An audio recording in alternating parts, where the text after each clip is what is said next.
दोस्तों, एक शहर के डीएम और एसपी साहब एक थाने की जांच करने के लिए अपने शर्ट में एक गुप्त कैमरा लगाकर उस थाने में पहुंचते हैं। दोस्तों, जैसे ही उस थाने में पहुंचते हैं, दोस्तों डीएम साहब उस थाने की हरकत को देखते हैं तो उनके भी होश उड़ जाते हैं। दोस्तों, क्योंकि उस थाने में जितने भी कर्मचारी थे वो इतने भ्रष्ट थे कि उनका ये सारा जो है कि बर्ताव को देखकर ही उनके पैरों तले से ज़मीन खिसक जाती है। दोस्तों, जो डीएम और एसपी साहब होते हैं वो अपने एक चोरी के केस के मामले में अब वो जो है कि रिपोर्ट दर्ज कराने के लिए भेष बदल कर वहाँ पर पहुँचे थे। जैसे ही वो दरोगा के पास पहुँचते हैं, देखते हैं कि वो दरोगा एक गुंडों मवालियों की तरह शर्ट की बटन खोले हुए अपने टेबल पर जो है कि पैर को रखकर चने चबा रहा है, जैसे कि एक गली का गुंडा मवाली उस थाने में आकर बैठा हो। दोस्तों, देखकर इस मामले को डीएम और एसपी साहब के माथे से पसीना छूटने लगता है कि यहाँ पर क्या हो रहा है। दोस्तों, जो है कि डीएम और एसपी साहब फिर अपने आप को कंट्रोल करते हैं और अपने जो है कि अपने एफआईआर को दर्ज कराने के लिए दरोगा के पास पहुंचते हैं। दरोगा उन्हें कस के फटकार देता है और डांटता है कि क्या तुम्हें पता नहीं इस थाने का रूल नियम कि आखिर यहाँ पर किस प्रकार से यहाँ पर जो है कि रिपोर्ट दर्ज की जाती है। दोस्तों, तुरंत ही एसपी साहब 1000 रुपये निकालते हैं अपने जेब से, 500-500 की 2 नोटें, और उसे पकड़ा देते हैं और इन लोगों का रिपोर्ट लिख लिया जाता है। दोस्तों, उसके कुछ ही मिनट बाद ही एक ऐसा कारनामा होता है कि पूरे थाने में हड़कंप मच जाती है, क्योंकि दोस्तों डीएम और एसपी साहब के वो छापा पड़ चुका था जिससे कि माहौल पूरा गर्म हो चुका था। दोस्तों, वीडियो में आगे बढ़ने से पहले आपसे छोटी सी रिक्वेस्ट है, चैनल पर नए हैं तो चैनल को सब्सक्राइब कर लीजिएगा, वीडियो को लाइक कर लीजिएगा, वीडियो को शेयर कर दीजिएगा, क्योंकि दोस्तों कहानी इतनी इंटरेस्टिंग है, इतनी कि आपके भी रोंगटे खड़े हो जाएंगे। चलिए वीडियो को करते हैं स्टार्ट और समझते हैं इस पूरी कहानी को। दोस्तों, ये कहानी है उत्तर प्रदेश के पीलीभीत जिले की, जहां पर एक नया पोस्टिंग एक डीएम साहब की होती है। दोस्तों, एक नौजवान युवक, एक नई उम्र का वो डीएम जो कि अभी जल्द ही उसकी तैनाती होती है और अपने वो काम के लिए वो लग जाता है। दोस्तों, एक थाने की भ्रष्टाचारी का जो है रिपोर्ट उसके पत्र पेटिका में लगातार आने लगता है कि इस थाने में बहुत ज़्यादा भ्रष्टाचार और लोगों को बहुत ही ज़्यादा प्रताड़ित किया जा रहा है। दोस्तों, धीरे धीरे समय बीत रहा था। डीएम साहब सोच रहे थे कि हो सकता है कि वहाँ जो है कि डिपार्टमेंट की बदनामी के लिए ऐसा काम हो रहा हो, लेकिन कंप्लेन इतनी ज़्यादा आ जाती है कि डीएम साहब को उस पर विचार करने पर मजबूर होना पड़ता है। दोस्तों, डीएम साहब जो थे, उनके पिता जो थे एक एसआई दरोगा थे। दोस्तों, और वो इतनी ईमानदारी से अपनी ड्यूटी किए और अपने बेटे को पढ़ाने में बहुत ही अच्छा योगदान रहा और उन्होंने हरदम उसे सच्चाई का पाठ ही पढ़ाया और हरदम समझाते रहे, बेटा आप सच्चाई के ही मार्ग पर चलना और कभी भी किसी को प्रताड़ित मत करना। दोस्तों, उनका ये सीख और उन्हें हरदम उनके दिमाग में, जहन में गूंजता रहा। दोस्तों, क्योंकि उन्होंने समझाया यह भी था कि दोस्तों किसी की सेवा और हेल्प से जो सुख और आनंद मिलता है वो ज़िंदगी में कहीं भी नहीं मिलता है। क्योंकि दोस्तों पैसा कितना भी कमा लो, रुतबा कितना भी कमा लो, अगर समाज की अगर दुआ नहीं मिलती तो वो पैसा रुतबा किसी काम का नहीं। दोस्तों, इसी बेस पर वो अभी अपनी नई ज्वाइनिंग और ड्यूटी पर तैनात होते हैं और अपने उस पिता की बताई गई बातों का पालन करते हुए अपनी ड्यूटी को वो निभा रहे थे। दोस्तों, अब एक दिन बैठकर डीएम और एसपी साहब आपस में सलाह करते हैं क्यों ना उस थाने की जांच कर ली जाए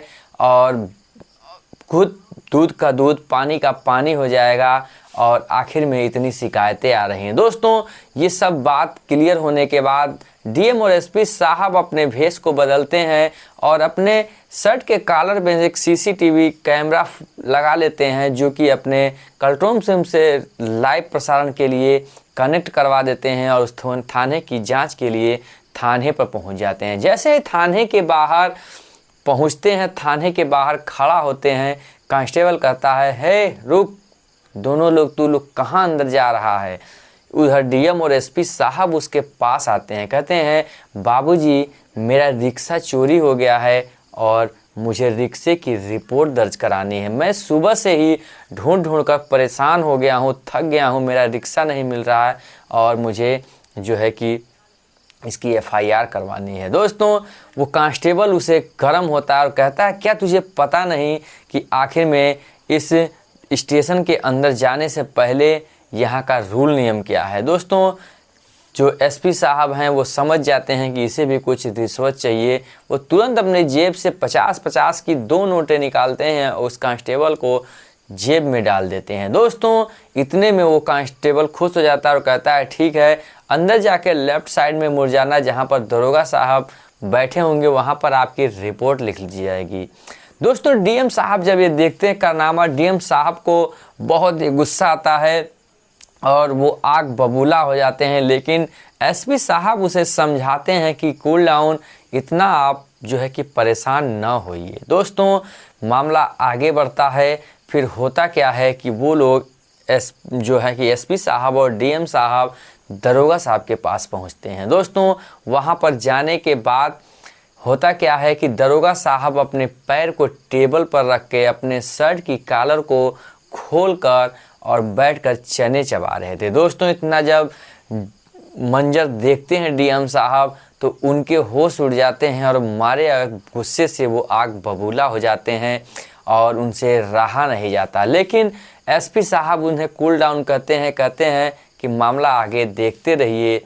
ऐसा लग रहा था दरोगा जी को देखकर जैसे कि एक गुंडा मवाली कहीं किसी गली से मोहल्ले से आकर इस थाने में बैठकर आराम से जो है कि चने चबा रहा है। दोस्तों डीएम साहब आते हैं और दरोगा साहब से कहते हैं कि बाबूजी मेरे रिक्शा जो है वो सुबह को चोरी हो गया है और धीरे धीरे शाम हो गई, मेरा रिक्शा मिला नहीं, आप रिपोर्ट दर्ज कर लीजिए, जैसे ही मिले मुझे खबर कर दीजिएगा। दोस्तों इतने में दरोगा साहब भड़क जाते हैं और कहते हैं मैं तेरा नौकर हूँ जो तेरा रिक्शा जाके रात भर ढूंढूँ, आखिर में तुम लोगों की जो है कि रिक्शा रोज़ तुम लोग चोरी क्यों करवा देते हो, तुम लोगों की प्रॉब्लम क्या है, तुम लोगों की छोटी छोटी चीज़ों का हम लोग लेखा जोखा रख के हम लोग अपने जो है कि जेब से पेट्रोल डालकर तुम लोगों का रिक्शा ढूंढे, चलो भगो यहाँ से, तुम लोग मेरा टाइम वेस्ट मत करो और तुम लोग इस थाने का रूल नियम तुम्हें नहीं पता।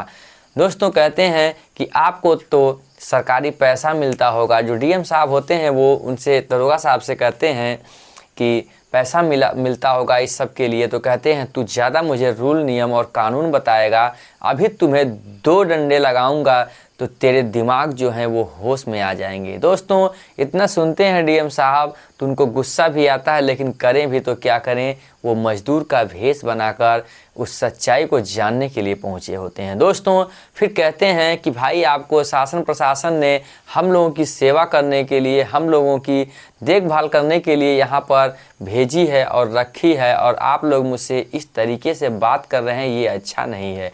दरोगा और गुस्सा हो जाता है, कहता है तू मुझे जो है कि मेरी जो ड्यूटी का पाठ पढ़ाएगा, मुझे ड्यूटी सिखाएगा, अभी चल तुझे अंदर ले चल के 2 डंडे लगाता हूँ, अभी तेरा दिमाग जो है वो सही हो जाएगा। दोस्तों फिर होता क्या है, वो अपने कांस्टेबल को बुलाते हैं और कहते हैं इन लोगों को धक्के मार के जो है कि स्टेशन के बाहर भगा दो, ये लोग कहाँ से अंदर घुस आए, इन्हें कुछ रूल नियम नहीं पता। दोस्तों कांस्टेबल आता है, दोनों को जो है कि कंधे पर हाथ रख के स्टेशन के बाहर ले जाता है। दोस्तों बाहर ले आके उन्हें समझाता है कि आप लोग क्यों बात का बतंगड़ कर रहे हैं, और जो है कि इन्हें 1000-2000 रुपये देकर जो अपना एफआईआर दर्ज करवा लीजिए। दरोगा साहब गुस्से हैं, सुबह से इन्हें कोई भी कस्टमर नहीं मिला, आज इनकी कुछ कमाई नहीं हुई है और शाम का जो है भोजन करने का समय हो गया, बिरयानी खाने का समय हो गया और इनका माथा जो है वो ख़राब है। दोस्तों फिर डीएम और एसपी साहब आते हैं दरोगा साहब के पास और 2000 की नोट रखते हैं और कहते हैं कि लीजिए साहब, इतना ही बचा है, अब मेरे पास कुछ है भी नहीं, आप मेरा रिक्शा ढूंढवा दीजिए, जो होगा हम लोग कमा के फिर और आपको दे जाएंगे, लेकिन अब इससे ज़्यादा मेरे पास कुछ नहीं है, आप मेरा रिपोर्ट लिख लीजिए। दोस्तों फिर जो है कि रिपोर्ट लिखने लगते हैं उधर दरोगा साहब और गुस्से में कहते हैं तू ज़्यादा बोल रहा था, अभी मुझे सच्चाई का पाठ पढ़ा रहा था। आखिर तुझे मेरे बारे में नहीं पता, मैं तेरा दिमाग का ठिकाने लगा दूंगा। दोस्तों, जब रिपोर्ट लिख जाती है उसके बाद जो है डीएम साहब से थोड़ी थोड़ी बातों पर जो है कि झड़प हो जाती है और दरोगा जो है डीएम साहब के कॉलर पकड़ लेता है, हाथ को उठा देता है थप्पड़ मारने के लिए। दोस्तों, इतने में डीएम साहब जो होते हैं, नौजवान युवक होते हैं, उसके हाथ को पकड़ लेते हैं और कहते हैं, खबरदार, तूने अगर ये थप्पड़ भी मुझे लगाया तो तेरी मैं जो है खैर नहीं, क्योंकि मैं इस जिले का डीएम हूँ।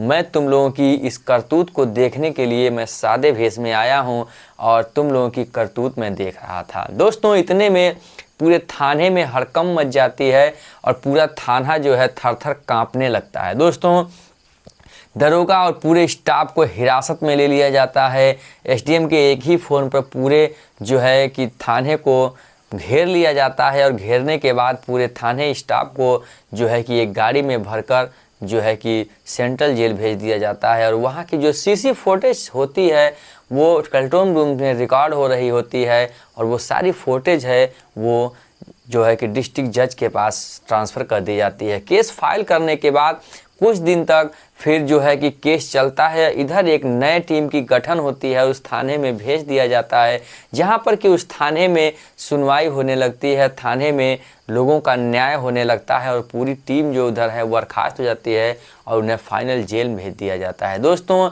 वहां का जो पूरा स्टाफ होता है वो जेल जा चुका होता है। वहां की जनता जो प्रताड़ित हो रही थी, अब खुशहाली से उसका सारा काम फ्री में हो रहा था। पुलिस जो है वो अच्छे से काम निपटा रही थी।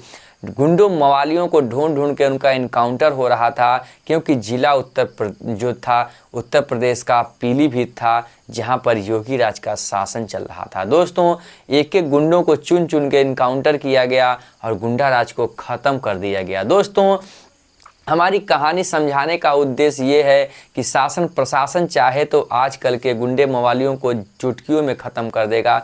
दोस्तों, अगर आप भी एक शासन प्रशासन की उस कुर्सी पर बैठे हैं तो कभी भी अन्याय ना करें, जनता के साथ न्याय ही करें। दोस्तों, अगर कहानी आपको अच्छी लगी हो तो चैनल को सब्सक्राइब कर लीजिएगा, वीडियो को लाइक कर लीजिएगा और कमेंट सेक्शन में उत्तर प्रदेश पुलिस के लिए एक शब्द जरूर लिखिएगा और इस उत्तर प्रदेश राज्य के सीएम योगी आदित्यनाथ के लिए भी एक जो है कि राय आपने जरूर दीजिएगा। फिर मिलेंगे ऐसी ही इमोशनल और इंटरेस्टिंग कहानी लेकर। तब तक के लिए जय हिंद, जय भारत, वंदे मातरम।